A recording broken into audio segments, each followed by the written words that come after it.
Okay, Manchester United 1, West Ham United 1.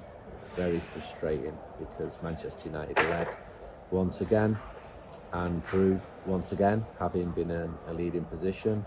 It follows a defeat at home to Everton last week, so 1 point from 6 in the two very winnable home games. And then in the middle you got the win at Palace. Do you want me to show you what Old Trafford looks like? Still beautiful.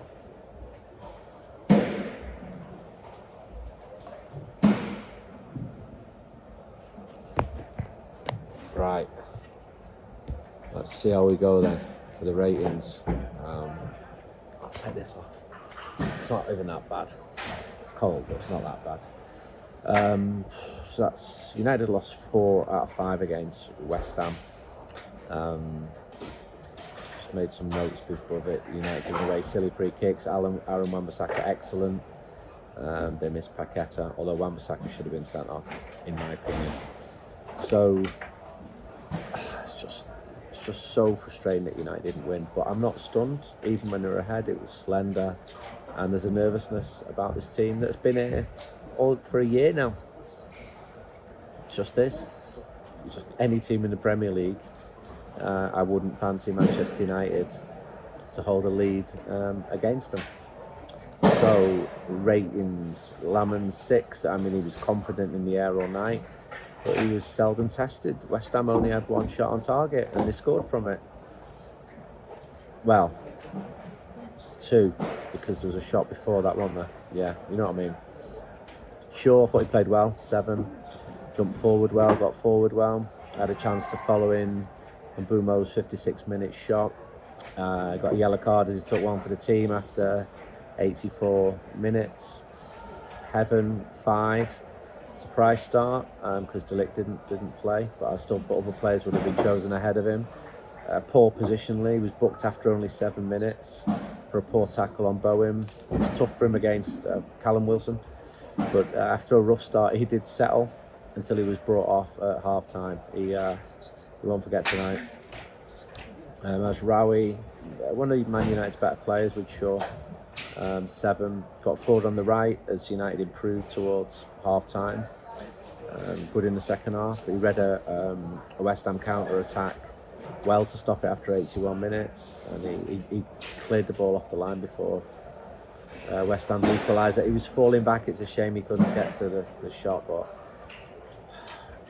Dalot, 6, used his long throws. United's wing backs, in theory part of the attack, had only scored 1 goal between them all season, but then a 58th minute ball fell to him, and he controlled it well. He rolled the ball into the Stretford end after sneaking forward unmarked. He still made errors, but I thought it was a decent game for him. Ahmad, 7, got down the right, Crosswell tried an overhead free kick which went over after 39. Heavily involved in United's attack, but his clearance on 86 was important at the other end, as there's a chance West Ham could have got a winner, and again I wouldn't have been stunned if that would have happened. Casemiro, 6. I felt split on him. I'm watching him at times thinking he's not having a good game, and then I think he is having a good game. He slid across seemingly in slow motion to block a 5th minute shot from Fernandes, but United were overrunning midfield at times. Looked leggy. He did make the shot which was turned in by Dalot. Big block after 70 minutes as well when he came off. It's cold here at Old Trafford. It was raining before the game, sort of dried up. Been raining all day. There's like puddles all over the place in Manchester, and it's cold. It's sort of time of year when you need a heat pump in your house.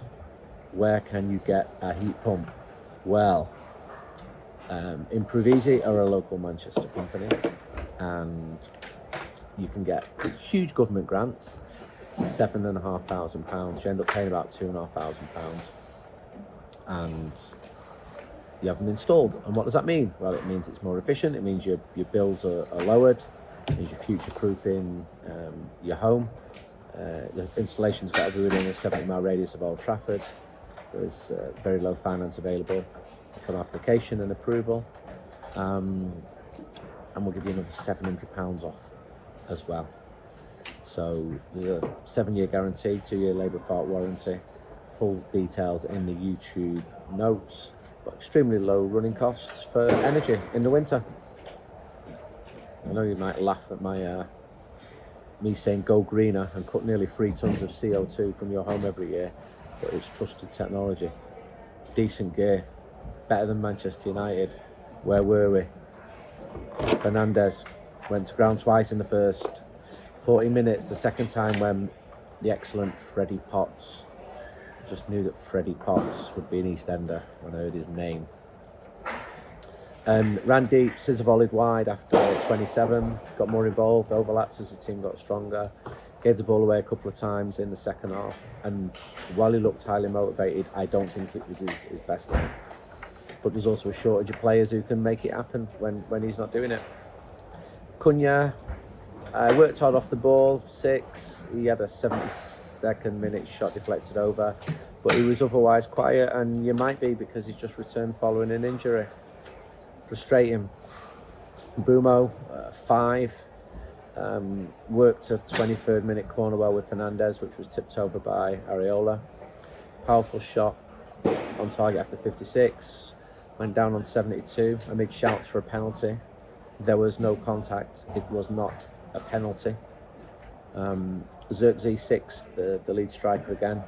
An effort with his knee was cleared off the line after 28, and he looked much more confident as he put himself about. Nice flick to Mbumo after 49. Defended well after 68, taking the ball out of his own area. But I still think United looked really short up front, I thought Sesko would have got his head to some of them crosses. Euro 6 came on for Heaven at half time. Was sent up to warm up after 32 minutes, in fact, before he did come on.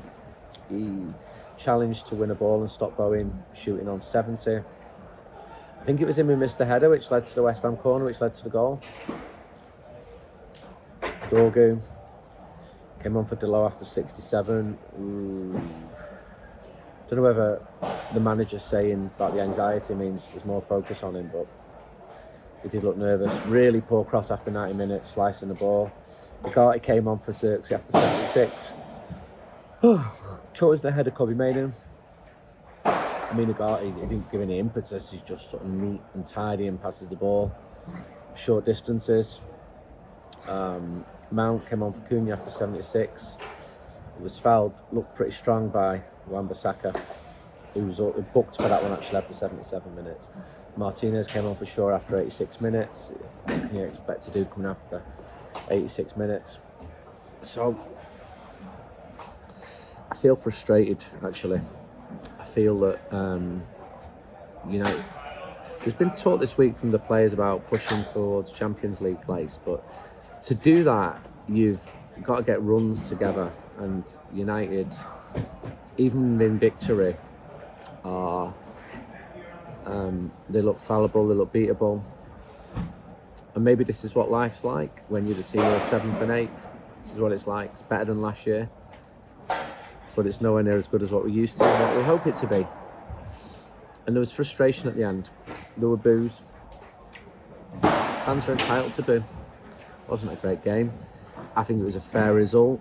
I've spoke to a couple of United fans who felt United deserved to win. I'm sure West Ham fans would say the same thing. I think when you get a result like that, the pressure comes back onto the manager because it's a disappointing result, and that's understandable. And now, at least we've not got a full week until the next game. It is Monday night. It is at Wolves. United have got to beat Wolves. Got to beat Wolves. United should be vengeful against these teams. West Ham have got a very good record against Manchester United. Wolves have. So, tough one. Tough one. I have no magic answers at all. I feel annoyed, and maybe that will subside overnight. But I just feel cold and annoyed because another game, more points dropped from Manchester United being in a winning position. Anyway, I'm going to go. Good night. See you from Molineux on Monday. Bye-bye.